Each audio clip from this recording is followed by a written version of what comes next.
Hey, in this video, Marianne's going to teach you how to do some forensic photography.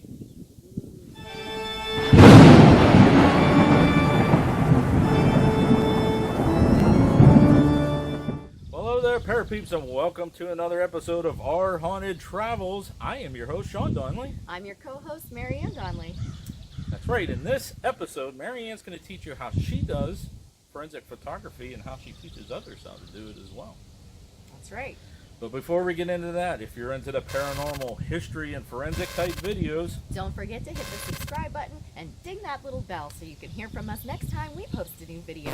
all right, so let's get started. All right, well, the first thing you want to do is don't disturb the scene. Just kind of take an overview look at it, and then you got to start getting those photos. But before you get any photos, a real forensic photographer will fill out one of these types of forms that kind of tell you about the location, when it's taking place, etc.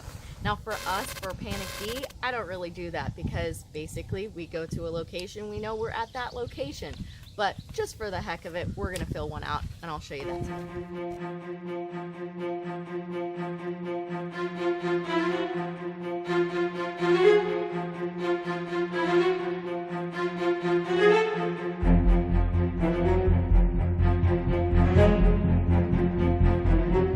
Here's my little one for our little mini scene here.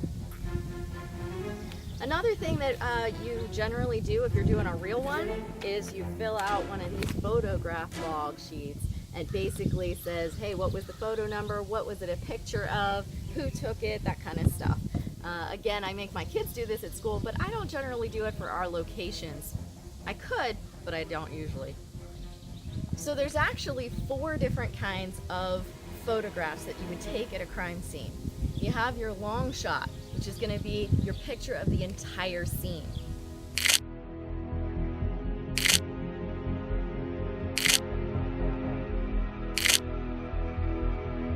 The second type is actually a medium shot, and that's going to take a picture of just the area where there's actually evidence.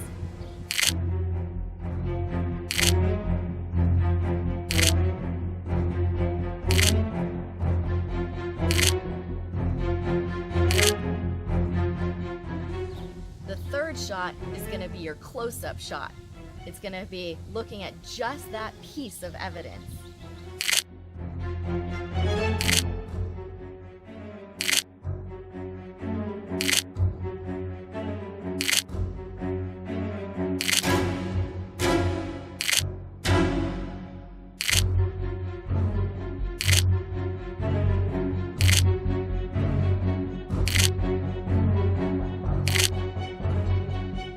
And your fourth shot is your eyewitness shot. What did the witness see? Where were they standing? What was their view? All right, so that's just the first version. We also take a couple other kinds as well. So when you're taking those close-up shots, we really want to put some sizing markers in too. Traditionally, any crime scene photographer or any forensic photographer is going to have a ruler of some kind. I just happen to have one here. Basically, you put that down next to the item so you can get a size judgment of the item along with the picture. If you don't happen to have one of those, a dollar bill will work just fine. Dollar bills are pretty much standard, so anybody who knows that this is a US currency dollar bill knows it's going to be about 6 inches long. We could test that out with my nifty ruler here. It's nice and see-through, and there we go, just about 6 inches long. So that'll give you the approximate size of that item for future reference. We're just gonna go take a couple pictures of that, but also during these crime scene photos, if there's a real crime scene, you would actually put number markers out there too to use as a reference number for that piece of evidence.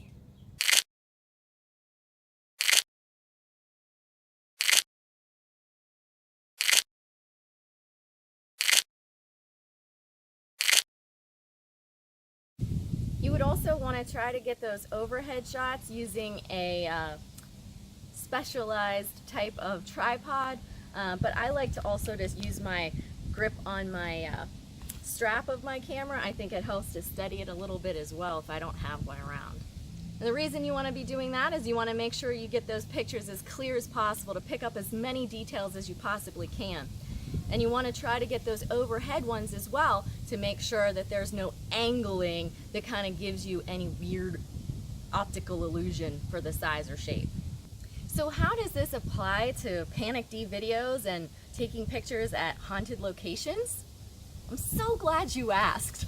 Well, I like to take a couple pictures when I go to places so that I can identify where were the windows, where were the doors, where were the mirrors, anything that could make a reflection or let a weird light come in so that I can debunk any type of oddities that might show up as potential evidence.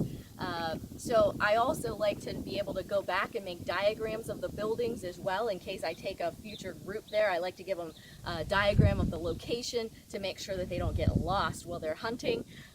So that really helps when you take those pictures of those locations to get you those orientation points for around. Also, I like to take lots of pictures, and you take a lot of pictures of different things that are at the scene because you never know how that might be important in the future.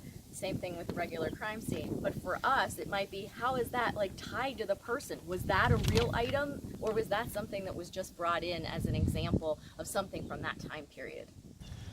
We also make sure that for us, we take at least 3 pictures in rapid succession at the same spot without moving the camera as quick as we can to make sure that if we're seeing something that we think might be moving, we get that on film. We could also try to debunk it as to, hey, it's from this, or it might be from that, or maybe it was a car coming down the street, that kind of thing. We also take pictures of all the historical markers at historical landmarks. We can go back and refresh ourselves as to what the item was about. If we've forgotten something, maybe we can pull a piece of information from there for our history facts. We also like that because, hey, sometimes we go to a lot of places and we forget what's what. It's really helpful if you have a picture of that marker outside of that building and say, oh, that was the name of the building. Kind of the same way as those little papers I showed you at the beginning for crime scenes work. All right, well, I hope that this helped you to figure out how to take a few more pictures at a location instead of just that one, hey, here's the picture of the building, or hey, here's a picture of me inside sitting on the couch. Hope that helped you out a lot. Don't forget to leave a comment down below. Maybe you have some other tip as well, or maybe you've done something like this. Let us know. Until next time, thanks for watching and happy hunting.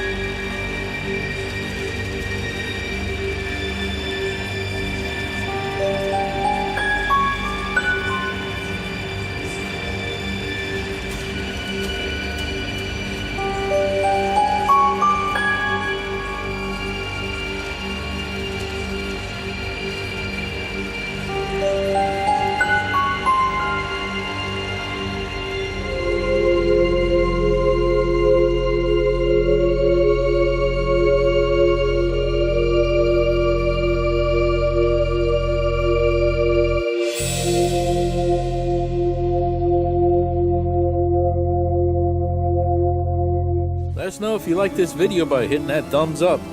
Also, if you'd like to see more videos from us in the future, support our channel by hitting that subscribe button and dinging that bell so you get notified the next time there's a video from Panic D Videos.